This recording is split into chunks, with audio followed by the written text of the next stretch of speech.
Hey, welcome back. We talk about electric cars constantly, but the electric revolution, it's aiming way, way higher and deeper. So today, we're going beyond the road and looking at the incredible challenge of electrifying the sky and the sea. How are people actually pulling this off? Let's get into it. So here's the big question, right? We're busy electrifying our cars, and that's great. But what's going on with planes and boats? I mean, electrifying them is a completely different ballgame. The challenges are just massive. You're dealing with the physics of flight, the drag of water. The engineering has to be on another level of clever. So how are innovators even beginning to tackle this? And this really gets to the core of the problem, the heavy, heavy burden of batteries. Think about it. With a plane or a boat, the farther you want to go, the more battery you need. But more battery means more weight.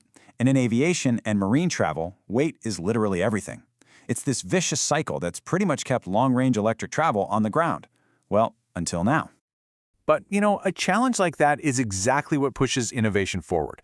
So our first story takes us over to Sweden, to a company called Alt Aerospace, and they are developing what could be the world's largest electric aircraft, starting with their experimental plane, the Alt X1. Now, the X1 is just the testbed for their real goal, the production model, called the ES30. And the ambition here is just huge. We're talking about a plane that can carry up to 30 passengers. It's got a pure electric range of 200 kilometers, which is solid, but its maximum range is incredible, 800 kilometers. That is a massive leap. And check this out. The required runway is only 1,100 meters. That number is absolutely key to their whole mission. So what do these numbers actually mean in the real world? Well, for starters, way cheaper operating costs. That instant power you get from electric motors, it lets them take off from much shorter runways, which opens up all these smaller regional airports. The planes are also a whole lot quieter. But the big thing, the most important thing, is that they could reopen flight routes to smaller towns and communities that the big airlines just abandoned years ago. And I just love this analogy from the source material. The vision here isn't just about a cool new piece of tech, it's about reconnecting people. The idea is that just like when highways were first built and helped all these small towns grow and thrive, this new kind of regional air travel could do the same thing for local economies all over again. Okay, but hold on a second. How in the world does this thing get an 800-kilometer range? We know that pure electric planes really struggle to get past 250 kilometers. And this brings us to a really fascinating engineering debate, the hybrid controversy. So here's their solution. The ES30 isn't pure electric. It's a hybrid. It uses 2 electric motors for those shorter, zero-emission flights. But it also has 2 traditional turboprop engines that kick in to extend the range for those longer trips. It's a really pragmatic, real-world answer to the limits of today's batteries. But is it the best answer? This is where the debate really starts to heat up. Alt Aerospace, they call their approach the best of both worlds, something that makes regional electric flight possible right now. But on the other side, you've got experts who argue it's just a really complex compromise. It adds weight, it adds cost, and it adds potential reliability issues. These are 2 very different engineering philosophies clashing. And this quote from aerospace engineer Josh Portlock, man, it just cuts right to the heart of the critique. He says that hybrid systems abuse their batteries.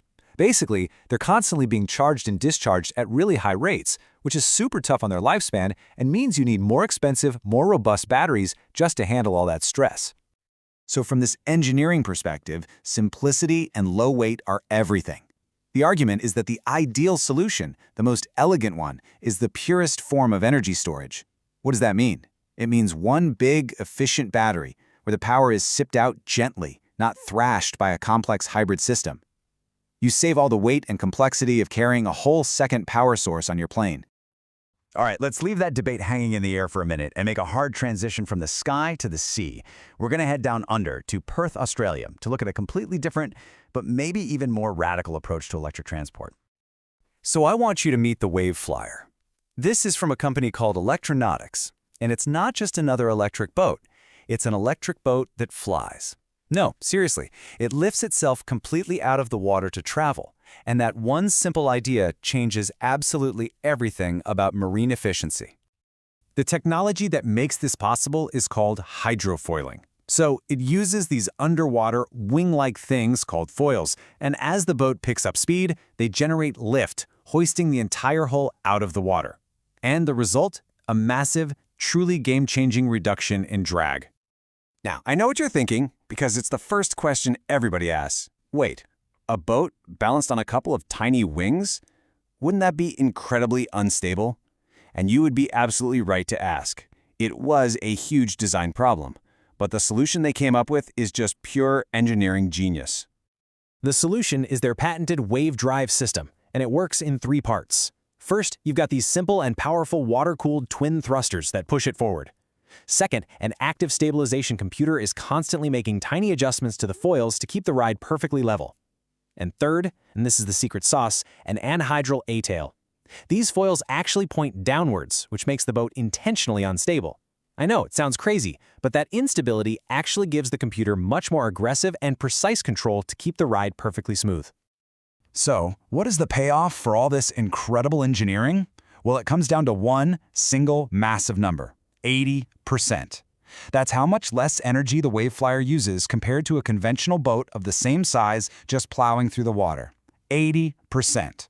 I mean, by lifting out of the water, it pretty much eliminates water resistance altogether. And that massive jump in efficiency, it unlocks a whole list of amazing benefits. We're talking a much longer range and higher speeds than other electric boats could ever dream of. It gives you a ride that is just unbelievably smooth and virtually silent. And, of course, it does it all with 0 emissions. It totally redefines what a boat ride can even be. So, let's bring these 2 amazing stories back together. From a hybrid plane in Sweden to a hydrofoil boat in Australia, what we're seeing are 2 very different paths emerging toward an electric future. But it all comes down to the same thing: the pursuit of efficiency. What we're really looking at here are 2 fundamentally different philosophies. On one hand, you have Heart Aerospace taking this really pragmatic approach, right? They're using proven tech to solve a problem today, even if it's a bit of a compromise. And on the other hand, you have Electronautic going for a radical reinvention, completely changing the physics of the problem to unlock this huge leap in efficiency. And this really brings us to the most crucial point. You know, everyone is sitting around waiting for some magical next-generation super battery to solve all of our problems. But what these 2 stories prove is that the answer isn't just about chemistry. It's about smarter, more clever engineering. Whether it's a practical hybrid system or a radical redesign, it's human innovation that's pushing us forward right now. And so that leaves us with a final thought to chew on. As we go about electrifying everything, which path is ultimately going to win out? Is the future going to be built on these pragmatic compromises that get us there sooner, like the hybrid plane? Or will it be defined by these radical reinventions that just change the rules of the game entirely, like the hydrofoil boat? Some to think about. Thanks so much for joining me.